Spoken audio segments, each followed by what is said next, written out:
नमस्कार।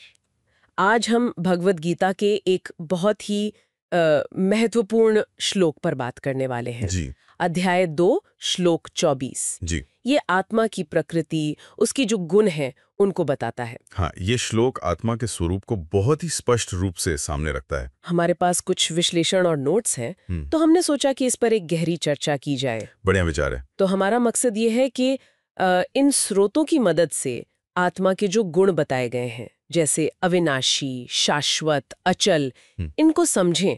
मतलब सिर्फ परिभाषा नहीं, बल्कि गीता के हिसाब से इनका महत्व क्या है। सही कहा।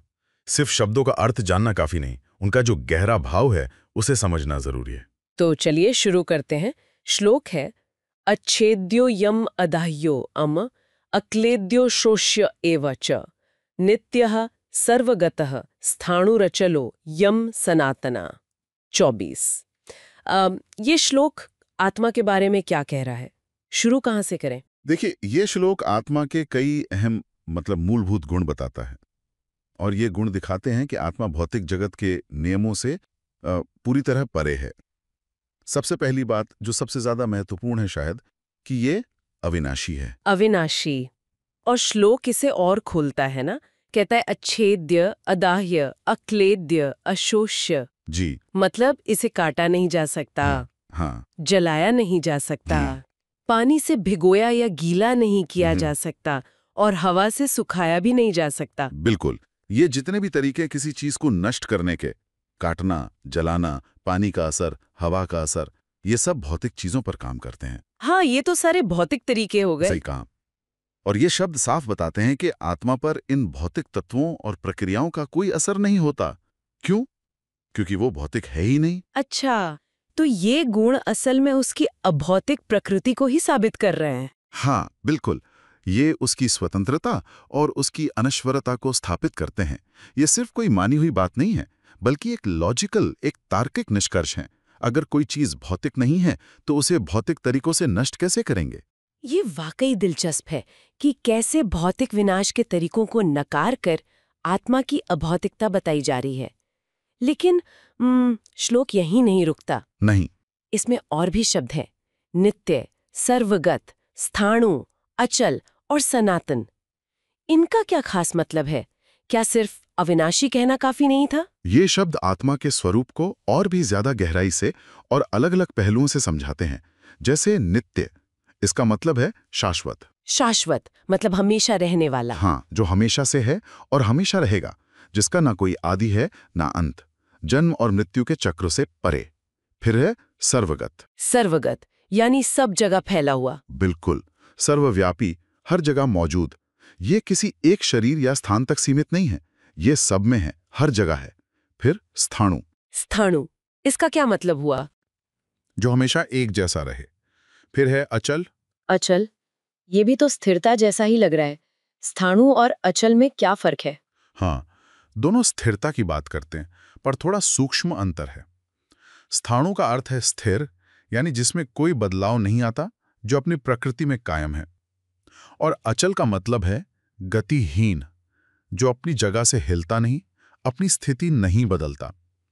ये आत्मा की उस परम स्थिरता को दिखाता है जो किसी भी बाहरी या अंदरूनी हलचल से प्रभावित नहीं होती। अच्छा, तो ये अचल होने वाला गुण, इसका क्या महत्व है? अचल गुण आत्मा की स्थिरता और उसकी अपरिवर्तनशीलता पर जोर देता है। ये दिखाता है कि आत्मा बाहरी शक्तियों या परिस्थितियों से विचलित नहीं होती, चाहे शरीर बदलता रहे, मन बदलता रहे। अगर हम इसे पूरी तस्वीर में देखें, तो ये आत्मा की शाश्वत प्रकृति, नित्य और उसके अपरिवर्तनशील स्वभाव स्थाणु को और पक्का करता है। ये उस स्थायी चेतना की ओर इशारा करता है जिस पर सारे अनुभव होते तो हैं, पर वो खुद उन अनुभवों से बदलती नहीं। तो मतलब कर्मों का असर आत्मा पे नहीं पड़ता? कर्मों का प्रभाव पड़ता है, लेकिन वो अहम सूक्ष्म शरीर और कारण शरीर पर पड़ता है, जिससे भविष्य के शरीर और अनुभव तय होते हैं। आत्मा स्वयं में अपने शुद्ध स्वरूप में इन सब से निर्लिप्त, अचल रहती है, साक्षी की तरह। और फिर है सनातन। हाँ, सनातन यानी अनादि, अत्यंत प्राचीन, जिसकी कोई शुरुआत पता नहीं है, जो हमेशा से है। ये सारे शब्द मिलकर आत्मा की जो तस्वीर बनाते हैं, वो है परम वास्तविकता की। तो जब हम इन सब को एक साथ देखते हैं, अच्छेद्य, अदाह्य, अक्लेद्य, अशोष्य, फिर नित्य, सर्वगत, स्थाणु, अचल, सनातन। इन सब का मिला के क्या मतलब निकलता है? इन सभी गुणों का सामूहिक महत्व क्या है? देखिए, सामूहिक रूप से ये सारे गुण आत्मा की पूर्ण स्वतंत्रता, उसकी अमरता और भौतिक दुनिया से उसकी पूरी तरह भिन्नता को स्थापित करते हैं। और ये ज्ञान सिर्फ फिलोसॉफिकल मतलब दार्शनिक नहीं है। नहीं, इसका व्यवहारिक महत्व भी है। हाँ, बहुत गहरा व्यवहारिक महत्व है। ये जीवन और मृत्यु को देखने का हमारा नजरिया बदल सकता है। अगर हमारी असली पहचान ये अचल अविनाशी आत्मा है, तो फिर शरीर के आने जाने यानी जन्म मृत्यु का डर क्यों? हाँ, ये तो सोचने वाली बात है। यही समझ कर्म, पुनर्जन्म और मोक्ष जैसी जो अवधारणाएं हैं, उनका आधार बनती हैं। ये ज्ञान हमें रोजमर्रा के सुख दुख जो बदलते रहते हैं, उनसे ऊपर उठकर अपनी असली स्थायी पहचान में टिकने की प्रेरणा देता है। सवाल ये उठता है कि इस सच्चाई को जानने के बाद हमारा जीवन जीने का तरीका कैसे बदल सकता है? संक्षेप में कहें तो गीता का ये श्लोक आत्मा को एक ऐसी सत्ता बता रहा है जो भौतिक जगत के सारे नियमों, बदलावों और सीमाओं से पूरी तरह परे है। अविनाशी, शाश्वत, अपरिवर्तनीय, स्थिर और सर्वव्यापी। जी हाँ, और आत्मा के इस असली स्वरूप को समझना ही आत्मज्ञान की तरफ पहला या कहें एक बहुत महत्वपूर्ण कदम है। ये हमें अपनी सच्ची पहचान जानने में मदद करता है। जीवन में जो भी उतार चढ़ाव आते हैं, उनके बीच एक अंदरूनी शांति और स्थिरता पाने में मदद कर सकता है। बिल्कुल। तो आज की चर्चा समाप्त करने से पहले अपने श्रोताओं के लिए एक सवाल छोड़ जाते हैं। जरूर।